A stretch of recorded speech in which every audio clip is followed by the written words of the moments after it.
What's up, guys? This is Coach Grant with First Down Training, and today we're going to be breaking down some of the best route running from NFL Week 6. We're going to be talking about how to run this kind of curl and go, stutter go concept. Then we're going to be talking about how to run this whip route off of just one step, how we could sell this thing, how we could change up tempo off the line, and then we're going to be talking about just this great catch that I saw yesterday, how you guys can improve your catch in traffic with the last clip on this clip, or on this video, okay? So let's get started with this breakdown, guys. And again, if you want to improve your hands, guys, check out that link in the description. It says improve your hands in 30 days, full 30-day catching program for anybody who needs to get better at catching. Hope to get you guys on that soon. Let's get started. So first things first, going to be looking at this route from Justin Jefferson here, and he's going to be selling like he's running this curl route, and he's going to beat him over the top on this double move. Okay, so this is a great example of what being a salesman can do and how running your routes all the same can do for you. So let's watch this thing full speed. So you see how he's coming out here and he snaps this thing off, gives this jab to the inside. It's a 4-step break to sell like we're just going to be getting this curl, right? So you see when he comes off here, he's running, snaps down, right? And when we snap down, we want to make it all look the same, especially when we're in off-man scenario.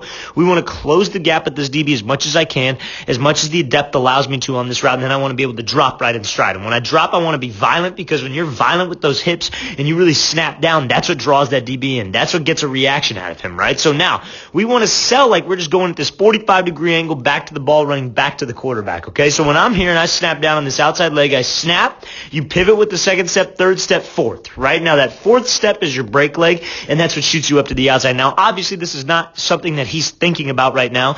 This is stuff that you guys can worry about and think about when you are, working your drills, working routes versus air, whatever, when you guys are working on your technique, right? So when it comes to being in the game, it's all natural. A lot of people misread what I'm saying here, and they say like, oh, he's not thinking all that right now. And yeah, no shit, he's not thinking all that right now. What he's focused on right now is just making this all look the same, getting up with his tempo. He's probably thinking about little, maybe subtle technical things that he could work, that he kind of focuses on, that's been engraved into his mind. But overall, this is muscle memory. This is something that they've worked over and over and over again in practice, and that's why these guys are so fluid with it. But I break it down so you guys understand what you need to be thinking about when you're actually in practice, when you're trying to build these good habits, right? So now, when we come off of here and we snap this thing, the most important thing is we're trying to sell with my hips that I'm going on this curl. So you see how that second step pivots Jefferson, right? Just like when we run a normal curl, we want to snap with the outside, pivot with the inside, hook around with the left leg again in this scenario, and drive back to the ball, drive back to the quarterback. So if I could turn my hips, that's what that DB is going to be watching, right? That DB is going to be watching his hips. He's going to be seeing what he's doing. So if I could snap, pivot, hook around, and then throw on that fourth step and give it a little head and shoulder fake, I get him to overcommit, right? Now, this fourth step right here, what I talk about with a lot of my receivers when we work this kind of break, when you guys go snap 2, 3, 4, it's important that you don't open up your toe and you really reach, because if you open up that toe and you really reach out for that break, what's going to happen is, the issue with that is that you're going to be nice and slow. Your toe's going to open up, and then everything's not going to be as explosive, right? If we could be just sudden and shoot this foot in the grass and keep my toes forward but sell with my upper half, and we get him to at least just hesitate, I could use that leg to push me out. You see how he pushes off that leg? That's what gives him that acceleration, and that's what gives him that burst to upfield, right? That's what gets him some space. Now, when you're in this situation, I see so many guys start peeking away right away. They go 1, 2, 3, 4, they peek right away because they, oh yeah, I got him beat, I'm ready for this ball. The ball ain't in the air yet, right? The ball's going to be put with some air. He's going to try to drop this thing right over the top. So let's keep my head down. Let's continue to pump my arms, and let's continue to drive forward so I can widen the distance with this guy. I want to widen the gap with him for at least 3 steps. Ball's over the top. Again, you kind of got to know where you're at on the field too, right? You don't want to keep your head down for forever and you're on like the 20 going in, right?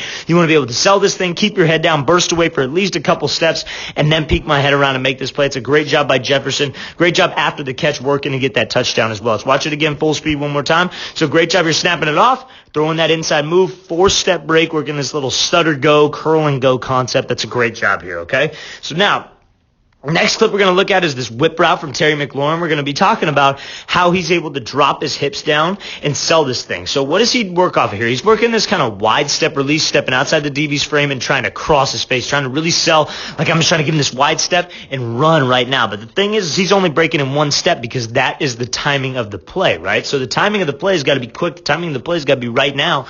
So we got to sell this thing right away. We got to make sure that I'm not taking 3 steps to the inside here. Maybe I can take 3 steps in other scenarios.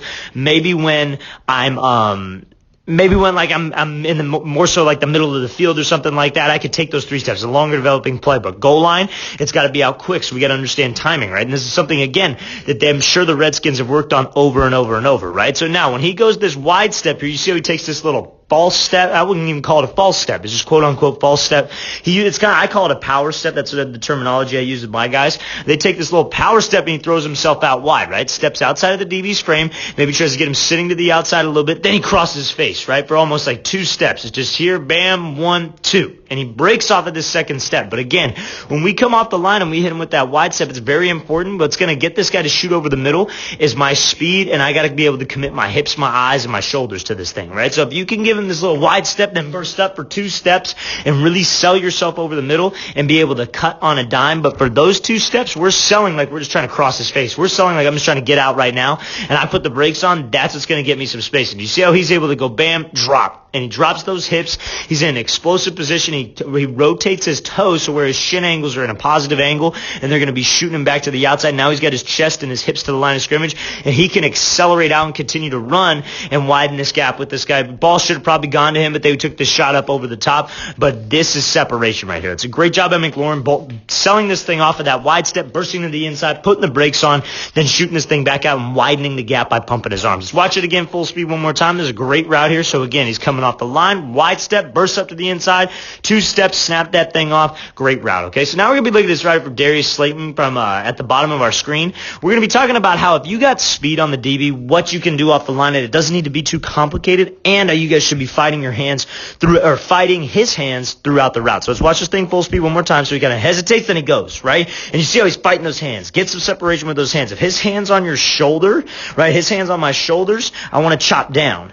If his hand's on your hips, I want to chop down. And then if his hand's on your shoulders, I want to rip underneath. I want to rip underneath with my right arm in this case, right? So you see how Slayton's here, he's umming up, he chops that thing down, he rips underneath, and that's what gets him separation from this DB right here when it matters the most, when he's about to get to the top of this thing, when the quarterback's got that ball in the air, he gets some separation because he didn't quit on this play, right? So what, I get some separation off the line, right? Now let's talk about that, and then we'll get a little bit more into the hand technique. But when he closes the gap with this DB, he just changes that tempo, right? Maybe you've been dogging him all game with your speed. Maybe what you've been just doing is just running around him. Maybe you hit him with a quick speed release, and then you just go. And then now I come back to the line, and I change up tempo. I get this question a lot. Hey, coach, when should I change up tempo on the route? Why is tempo important?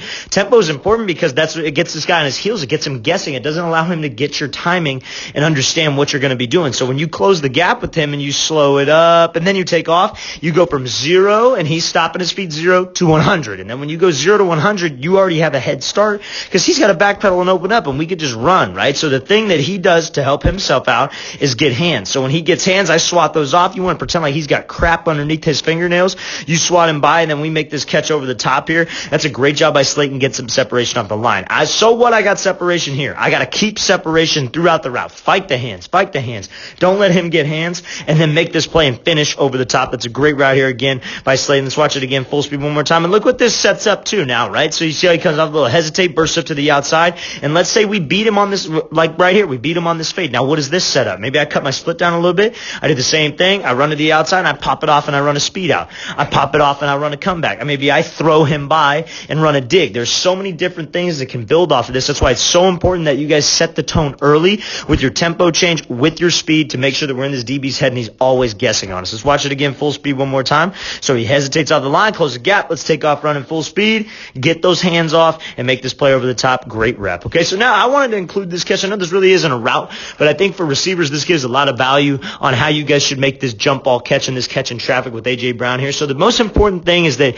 everybody always this gives me crap for this. They're just like, oh, we'll just go up and catch the ball, right? But there's so much more than that, and you can always be a little bit more technically sound, right? So when A.J. Brown goes up for this thing, he's going up strong, right? Eyes to this thing. We want to take that picture, make sure we're catching this thing in that picture frame. But now, obviously, this DB, what's he going to do after that? He's going to try to rip that ball out, right? It's more than just going up and, oh, just catch it, right? There's more to it than that, right? So when he catches this ball, what does he do? He pulls away from his body, right? That's a great job going up and catching this thing, then pulling away and using himself, putting himself between the defender and the ball. I talk about that a lot with my quarterbacks sometimes when they climb up in the pocket. I say you want to put yourself between the defender and the ball to protect this thing. Same thing when I go up for a jump ball scenario and this DB's on the inside like that because he's going to be trying to rip this thing out. He wants that PBU as bad as we want that catch. So we go up, make sure we secure it, make sure I take that picture with my eyes, and I rip this thing here. Now let's say this DB was in front of you, right? Let's say that DB was in front of you and you went up for this ball and you caught it. You might want to rip this thing back over your head, right? Just to make sure that we protect the ball. Put yourself between the defender and the ball. I secure the catch. I take that picture with my eyes, and I rip this thing and be violent straight to the tuck. That's a great job here by Browns. Watch it again, full speed one more time. Going up, strong hands, pull this thing away, and secure this catch. It's a great job making this catch in traffic, and how you guys can help that. Hopefully that helps you guys when it comes to jump balls and winning a jump ball, okay? All right, guys, I really want to thank you for watching. I really appreciate it. If you guys have any questions at all, please leave those in the comments. I'll get back to you as soon as I possibly can. I always get back to those comments. It's just a matter of when, and it's as soon as I can. And you guys, again, if you want to improve your hands, check out that link in the description. It says improve your hands in 30 days. I'll see you guys next time.